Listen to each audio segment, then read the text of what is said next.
ബീഹാർ മുഖ്യമന്ത്രി നിതീഷ് കുമാർ ഇന്ന് രാജ്യസഭാ അംഗമായി സത്യപ്രതിജ്ഞ ചെയ്യും. സത്യപ്രതിജ്ഞയ്ക്കായി നിതീഷ് കുമാർ ഡൽഹിയിൽ എത്തിക്കഴിഞ്ഞു. മുഖ്യമന്ത്രി പദം നിതീഷ് പെട്ടെന്ന് തന്നെ രാജിവെക്കുമെന്നാണ് വിവരം. PR അരവിന്ദ് വീണ്ടും ചേരുന്നു. പറയുക അരവിന്ദ്, ഇതൊക്കെ എന്താണ് ഈ ഡ്രാമയെന്ന് പലപ്പോഴും നമുക്ക് മനസ്സിലാകുന്നില്ല. വിശദാംശങ്ങൾ.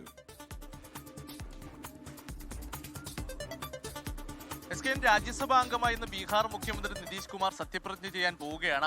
അതുപോലെ തന്നെ അദ്ദേഹത്തിനൊപ്പം JDU നേതാക്കളും ഡൽഹിയിലേക്ക് എത്തിയിട്ടുണ്ട്. ഇന്ന് 11 മണിയോടുകൂടി സത്യപ്രതിജ്ഞാ ചടങ്ങുകൾ നടക്കുമെന്നതാണ് JDU വൃത്തങ്ങൾ നൽകുന്ന സൂചന. കഴിഞ്ഞ മാർച്ച് 16-നാണ് രാജ്യസഭയിലേക്ക് നിതീഷ് കുമാർ തെരഞ്ഞെടുത്തത്. അതിനുശേഷം മാർച്ച് 30-ന് അദ്ദേഹം MLC സ്ഥാനം രാജിവെച്ചിരുന്നു. പക്ഷേ മുഖ്യമന്ത്രി സ്ഥാനം അദ്ദേഹം ഇപ്പോഴും രാജിവെച്ചിട്ടില്ല. എന്തായാലും ഇതുമായി ബന്ധപ്പെട്ട ചർച്ചകൾ BJP-യുമായി നടക്കുന്നുവെന്നതാണ് JDU അറിയിച്ചിരിക്കുന്നത്. നിലവിലെ ഉപമുഖ്യമന്ത്രിയായ സാമ്രാജ് ചൗധരി ബീഹാറിന്റെ മുഖ്യമന്ത്രിയായി എത്തും. അതേസമയം JDU-ന് കൂടുതൽ മന്ത്രിസ്ഥാനങ്ങളും അതുപോലെ തന്നെ നിതീഷ് കുമാറിന്റെ മകനായ നിശാന്ത് കുമാറിന് ഉപമുഖ്യമന്ത്രി സ്ഥാനവും നൽകുക എന്നതാണ് നിലവിലെ ധാരണയിലേക്ക് എത്തിയത്. പക്ഷേ ഇതിലും ചില തർക്കങ്ങളുണ്ട് എന്ന് തന്നെയാണ് ബീഹാറിൽ നിന്ന് ഉയർന്നു വരുന്ന പ്രധാന വിമർശനം. തേജസ്വി യാദവ് അടക്കം ഈ വിമർശനം ഉയർത്തിയിരുന്നു. നമുക്കറിയാം, പതിറ്റാണ്ടുകൾ നീണ്ട നിതീഷ് കുമാറിന്റെ ബീഹാർ ഭരണത്തിലാണ് രാജ്യസഭയിൽ അദ്ദേഹം എത്തുന്നതോടുകൂടി അവസാനമാകുന്നത്. കഴിഞ്ഞ തവണ ഇന്ത്യ സഖ്യത്തിൽ മുഖ്യമന്ത്രിയാവുകയും അതിന് പിന്നാലെ തിരിച്ച് NDA പാളത്തിലേക്ക് പോയി അദ്ദേഹം മുഖ്യമന്ത്രിയായിരുന്നു. പിന്നീടാണ് കഴിഞ്ഞ തിരഞ്ഞെടുപ്പിൽ വീണ്ടും NDA-ക്കൊപ്പം ബീഹാർ മുഖ്യമന്ത്രിയായി വിജയിച്ച സത്യപ്രതിജ്ഞ ചെയ്യുകയും ചെയ്തത്. പക്ഷേ പിന്നീട് വലിയ രീതിയിലുള്ള ചർച്ചകൾ നടന്നു. അദ്ദേഹത്തിന് ആരോഗ്യപരമായ പ്രശ്നങ്ങൾ ഉണ്ടെന്നുള്ള വിമർശനങ്ങൾ ശക്തമായിരുന്നു. ഇതിന് പിന്നാലെയാണ്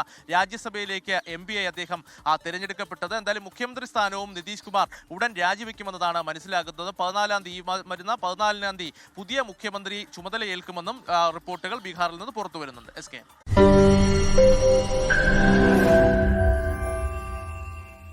ലോകത്തെവിടെയായാലും ഏത് സമയത്തും 24 വാർത്തകളും ഓഗ്മെന്റഡ് റിയാലിറ്റി പാക്കേജുകളും എക്സ്പ്ലെയിനറുകളും വിശദമായി കാണാൻ ഞങ്ങളുടെ YouTube ചാനൽ നിങ്ങൾക്ക് സബ്സ്ക്രൈബ് ചെയ്യാം.